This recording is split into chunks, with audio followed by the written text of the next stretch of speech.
So the sixth persona, and the last one we're going to cover in this section, is Lisa Morelli, person of spiritual doubts. It's a smaller percent of the switchers. She disagrees with what's being taught by her ministry. She's struggling with her beliefs and does not know if she should quit her church or continue.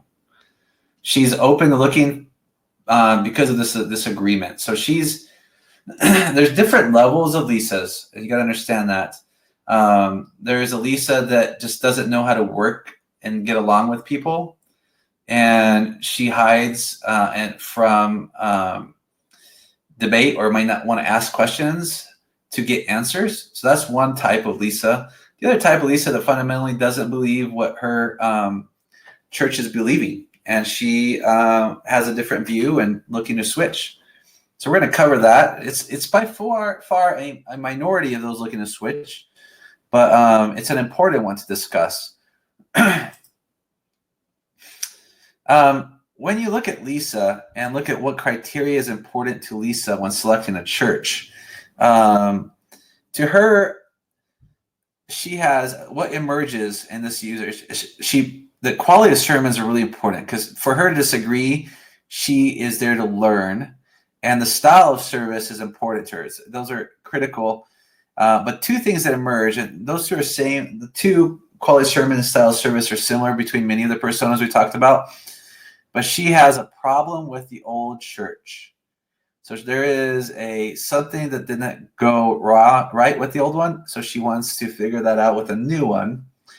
And also trying to emerge, she has a change in her personal beliefs that has caused her to want to switch churches. So there's problems with what happened in the old church, and there is change in personal beliefs.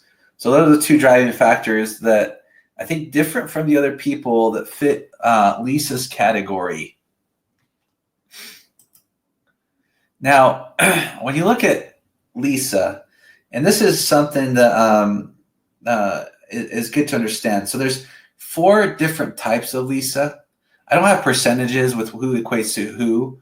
But the first one is someone who's become jaded and bittered about something that went on in that church.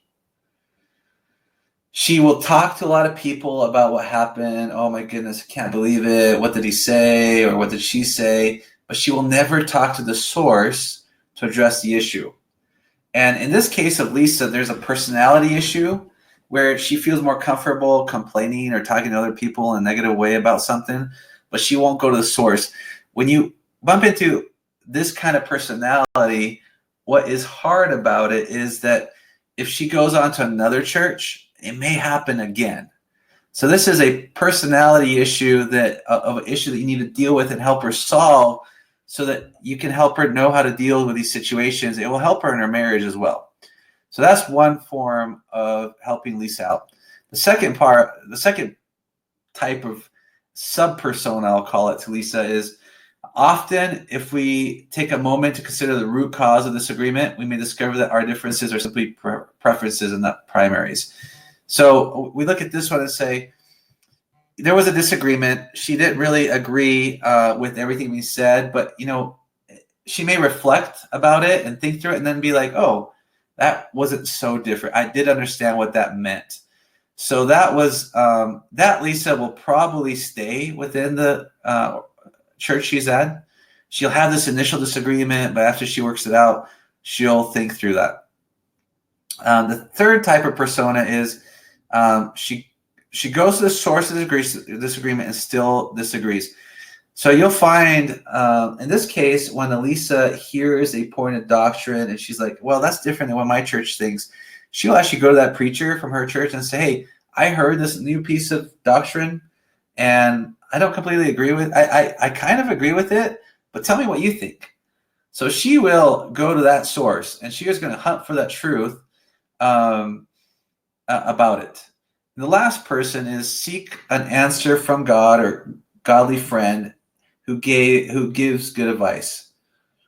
And this is the fourth type of persona. And this one is where if you have a good relationship with someone like Lisa, and she disagrees with someone in her church, and she is frustrated, she's going to come to you and ask for advice because she trusts you. She believes that you're a godly friend, and that advice will make a big difference in her life. And at that point, she's going to trust you on your decision, and probably trust you in the church you suggest or in the doctrine you suggest to come to. So it is important by understanding this is, are you dealing with someone that, and it could be a lot of overlap here, but she doesn't understand how to deal with challenges she faces. There is, she can work them out, and that's going to get solved. So you're like, okay, she's probably going to work it out. She's going to go back to her minister and talk to them. So should be ready for that. And the last one is, you are her spiritual advisor. And that takes time, because for her to feel you're a godly friend, it doesn't happen overnight. It will build up. And by building that relationship in social media, it'll get you to a position where you can help her out. Here's some questions I included when you're trying to help someone like Lisa. I included tough questions, the doctrinal questions that people ask and the answers to them. And in preacher training in different faiths, they talk about, these are the tough questions your congregation will ask, and how do you answer them? And they study that. So I included another one, which is top 50 questions Christians can't answer. And those are questions that Lisa may dwell on that her preacher might not be able to answer, that will cause challenges. And then I had another one, which is how to answer those tough questions, and then a lot more tough questions. So Lisa asked tough questions. She had tough question mentality that caused disagreement, and she focuses on those. Now that she's a minor percent of people switching churches, but those are people you will encounter. Now, if she listens to you and she has, she starts to believe, she's going to want to, like the others, attend a congregation. She's going to talk to friends and colleagues. She's going to be, unlike the other personas, she is going to be the one who does the most research, and she's going to be with a speculative eye and online research and lots of friends. And she's going to want to know what kind of clergy this is. And I'm sure there's going to be a lot of questions for them. She just came from another place she disagreed to your congregation, and she's going to have a lot of questions. She's going to do a lot of research. She's going to come loaded with questions, and that you'll have to come answer it. And if she can work things out, and she's ready to work things out, she will be open. But she's the inquisitive person looking for a congregation. So I was, when I wrote a post for her, I was straight out and calling it here. I said, hard gospel questions, right? And so I was targeting her in this way. How can a good God allow evil and suffering?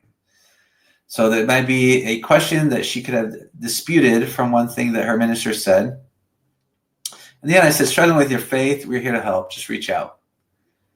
So she knows, like, you know what? I have some issue that some preacher said. I number one, if I'm a person that wants to tell you about the problem, I'm going to reach out. Two, if I'm going to work it out with myself and I just got to think through it, I might read it and I might work it out. The third one is I might go straight to the preacher and talk to him. Probably not going to maybe pay attention and reach out. The third one is, if I don't have any friends, but I'm looking for someone with spiritual guidance, and I read your post and I really like what you had to say, I may consider you and start building a relationship as you are my spiritual friend. So this is a post you could write and targeting something, that she has a difficult time with. But as you engage with people like Lisa, be ready to have your scriptures beside you and answer lots of questions. She will have tons of them, and they will always come, and you should watch out for the kind of personality that you're dealing with. Out of the 4 sub-personas, which one is she? Well, we bring you this section. So we finished our second section. We bring you out of love.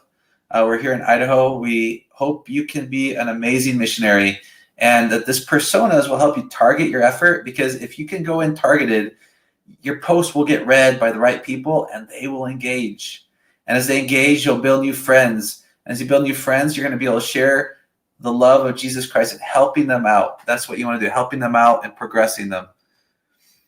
Here's some resources where you can look up the information from our research, and that will give you more details on the things we found. So now we're going to get into our next lesson, which is focusing your digital profile on directing people to Jesus Christ.